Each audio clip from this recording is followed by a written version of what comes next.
अस्सलाम वालेकुम।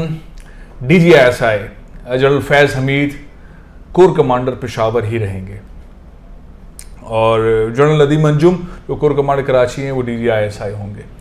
अब बहुत सारी बातों को इस तरह से डिस्कस नहीं किया जाता, लेकिन बहरहाल हमारे डिस्कस होता है और लोग कर लेते हैं और कुछ हुकूमती सतह पर भी हो जाता है, समरी, डॉक्यूमेंटेशंस, नाम, लेटर, नोटिफिकेशन, ये सारी चीज़ें। लेकिन बहरहाल जो कुछ भी है उसमें से बहुत सारी चीज़ें ऐसी हैं जिसके अंदर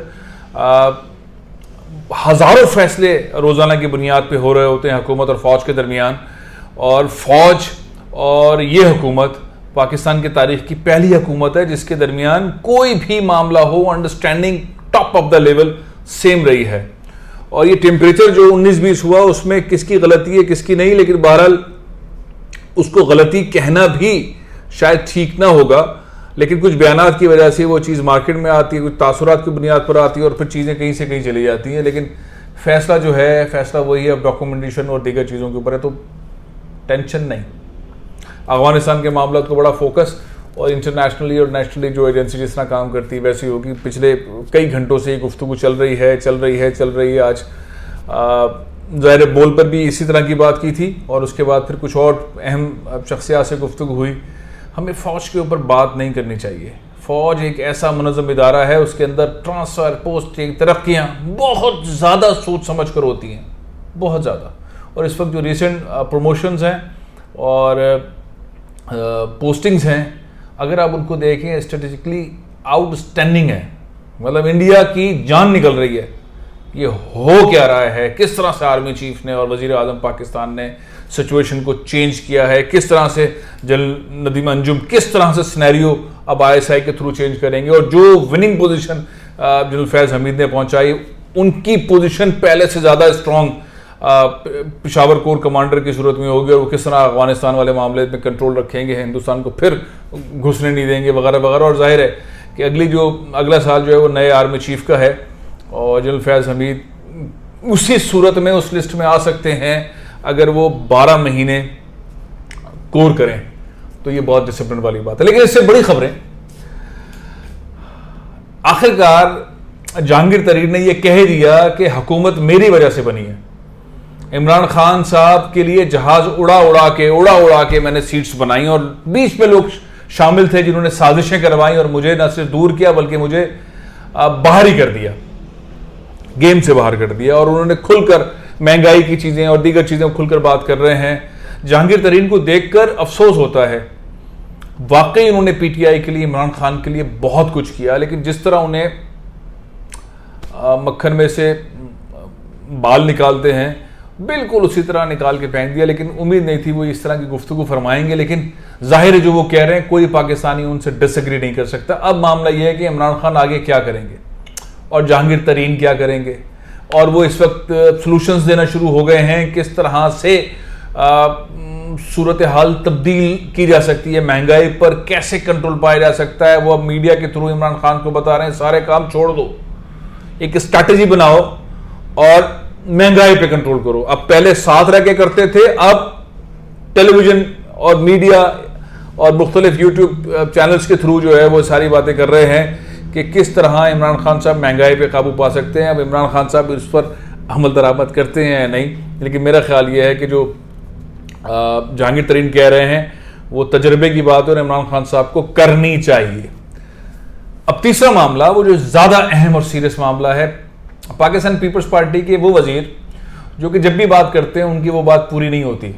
इतनी बसें लाऊंगा, फिर इतनी बसें लाऊंगा, फिर मैं इतनी बसें लाऊंगा, फिर 4000 बसें लाऊंगा, फिर 3000 बसें लाऊंगा, फिर 1500 बसें लाऊंगा। आखिर वजारत में नहीं रहे, लेकिन वो उम्मीदें देते रहे। यानी कि नासिर हुसैन शाह साहब जो CM के कैंडिडेट हैं, एक दो लोग और भी हैं लेकिन वो भी कैंडिडेट हैं। अब वो कहते हैं कि नेक्स्ट ईयर 2022 फरवरी मार्च के अंदर बल्दियाती इंतखाबात हम करवाएंगे। यानी कि उन्होंने एक खेल बल्दियाती इंतखाबात का पूरा 3 साल गुजार लिया, उससे पहले वाला टाइम गुजार लिया और जितना भी मामला थे आपके सामने ही है। 12,000 अरब रुपए से हुकूमत ने खर्च कर दिए हैं। शहरों का क्या हाल है, इदारों का क्या हाल है, गलियों का क्या हाल है, पानी का क्या हाल है, ये सब आपके सामने, अस्पतालों और स्कूलों का हाल। लेकिन बहरहाल अब वो शोशा छोड़ रहे हैं। मैंने इसको चेक किया ऐसे कहीं पे कोई ख़त, कोई लेटर, कुछ नहीं है। लेकिन दूसरी जानिब मुत्तहिदा कौमी मूवमेंट और GDA, grand democratic alliance, Imran Khan से नाराज़ है। MQM कहती है, GDA कहती है, हमें मरदमशुमारी वाले मामलात में, हमें इंतखाबात से मुतालिक मामलात के अंदर कहीं भी साथ नहीं रखा जा रहा। हम किस बात के इत्तेहादी हैं, हमें क्यों साथ नहीं रखा जा रहा? असद उमर साहब, अली जैदी साहब हमें साथ क्यों नहीं रखते, हमें क्यों नहीं बताया जाता? उस पर एहतजाज किया है और दोनों ने मिलकर किया, एक दूसरे का साथ दिया है। ये दोनों वो पार्टियां हैं जो PTI की सिंध में इत्तेहादी हैं और वफाक में इत्तेहादी है, दोनों के वज़ीर शामिल हैं। अब इस सारे मामलात के अंदर MQM चाहती है कि हमारे तहफ़्फ़ुज़ात दूर रखें, और MQM के बगैर आपको पता है कि हुकूमत चलाना इतना आसान नहीं है। अभी भी है हुकूमत, अगर गिराना चाहे MQM तो ज़्यादा वक्त नहीं लगेगा। सिर्फ MQM के MNAs पीछे हट जाएं, हुकूमत गिर जाएगी, इमरान खान वज़ीर आज़म नहीं रहेंगे। तो इमरान खान साहब ने यकीन दिलाया कि आपको हम लूप में रखेंगे सारी चीज़ों में। अब असल मामला ये है कि अगले साल 1 अगस्त से 30 अगस्त तक मरदमशुमारी होनी है। मरदमशुमारी, और अनवर मकसूद कहते हैं मरदमशुमारी हुई थी, 1,60,000 ख़वातीन की शुमारी नहीं हुई, बच्चों की शुमारी नहीं हुई। तो अब हुकूमत ने प्लान किया है कि मरदमशुमारी भी होगी और मकान शुमारी भी होगी। तो अगले साल होगी 1 से 30 तक, और उसके बाद बल्दियाती इंतखाबात होंगे जो वफाकी हुकूमत प्लान कर रही है, सोच रही है, अपने सेटअप के अंदर ला रही है। ज़ाहिर है उसके लिए फंड्स रखे हुए हैं, मरदमशुमारी हो और इंतखाबात से पहले हल्का बंदियाँ हो। तो इस सारे कॉन्सेप्ट को डाइवर्ट करने के लिए, चेंज करने के लिए नासिर हुसैन शाह साहब एक नई बात कर देते हैं, और जिससे पहले किया करते थे, उम्मीदें दिला देते हैं बसों वाले मामले के अंदर। वो ये कि सिंध हुकूमत जो है वो प्लान कर रही है फरवरी मार्च नेक्स्ट ईयर के अंदर कि इंतखाबात करवा दिए जाएँ और बल्दियाती सेटअप ले आया जाए और चीज़ों पे भी फाइट की जाए, पार्लियामेंट में जाया जाए। क्योंकि सेंसस से पीपल्स पार्टी की हुकूमत वैसे तो खामोश रही, लेकिन बाद में पीपल्स पार्टी की हुकूमत ने बहुत ज़्यादा शोर मचाया कि हम सेंसस को नहीं मानते, मरदमशुमारी जो पिछली उसको नहीं मानते, हम पार्लियामेंट में जाएंगे लेकिन हम बल्दियाती इंतखाबात कर रहे हैं। तो ये 2 किस्म की बातें पैरेलल चल रही हैं। पीपल्स पार्टी वाले नैरेटिव को कितना कबूल किया जाता है, नासिर हुसैन शाह साहब जो फरमा रहे हैं, और इस तरफ जो हुकूमत प्लान कर रही है कि मरदमशुमारी हो, मकान शुमारी हो, और उसके बाद फिर सही तादाद का मालूम हो जाए, फिर हल्का बंदियाँ हो जाएँ, उसके बाद सीट्स में इजाफा हो जाए, नेशनल असम्बली और सूबाई सीट्स में इजाफा हो जाए, और उसके बाद फिर चला जाए, बताया जाए क्या है। यहाँ एक और बात भी है, सूबे की बात हो रही है, बार बार होती है। एक साहब ने मुझे कमेंट किया और फिर बाद में नंबर मांगा, मैंने उनको नंबर दिया, तो उन्होंने मुझे बहुत एहतजाज किया कि गिलगित बल्तिस्तान की टोटल आबादी 12 से 15 लाख है। गिलगित बल्तिस्तान की टोटल आबादी 12 से 15 लाख है। मैं कुछ दिनों पहले गया भी था, तो कई वज़रा से मेरी मुलाकात हुई, उन्होंने यही कोट किया, बल्कि बोल पे जो मैंने इंटरव्यूज़ किए, प्रोग्राम किए, उसके अंदर भी उन्होंने यही कोट किया। फ़तेहुल्लाह खान साहब जो उनके प्लानिंग के और इंफॉर्मेशन के वज़ीर हैं, उन्होंने कहा कि 12 से 15 लाख है। और जो अपोजिशन लीडर हैं उन्होंने भी यही बात कही, और 10 से 12 लाख 15 लाख लोग जो गिलगित बल्तिस्तान के और पाकिस्तान के दीगर शहरों के अंदर आबाद हैं, उनको भी शामिल कर लिया। तो टोटल इसकी आबादी 25 से 30 लाख के दरमियान है, और उसको सूबे का दर्जा दे दिया गया है।